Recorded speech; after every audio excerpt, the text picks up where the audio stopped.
Le réchauffement climatique est l'un des plus grands bouleversements de notre époque. Ce n'est pas une idée abstraite, ni un simple débat scientifique. C'est une transformation profonde de l'équilibre de la Terre, déjà en cours, visible et mesurable. Comprendre simplement le réchauffement climatique depuis plus d'un siècle, la température moyenne de la planète augmente. Cette hausse est principalement due à l'activité humaine. Combustion du pétrole, du charbon et du gaz, déforestation massive, agriculture intensive. Ces actions libèrent des gaz à effet de serre qui piègent la chaleur dans l'atmosphère, comme une couverture invisible autour de la Terre. Le problème n'est pas la chaleur en elle-même, la vie en a besoin, mais la vitesse à laquelle tout change. La nature s'adapte lentement. L'humanité, elle, a accéléré brutalement les processus.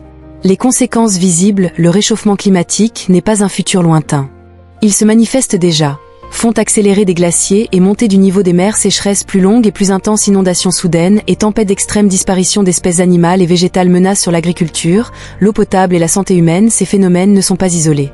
Ils sont liés, comme les symptômes d'un même déséquilibre. Une lecture plus profonde au-delà des chiffres, le réchauffement climatique raconte quelque chose de plus intime, une rupture de relation. L'humain s'est placé au centre, oubliant qu'il fait partie d'un tout.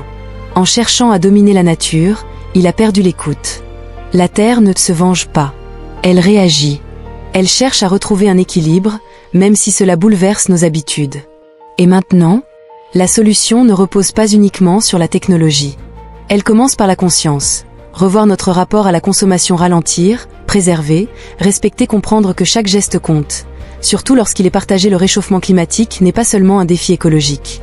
C'est une invitation à repenser notre manière de vivre, de produire et de coexister avec le vivant.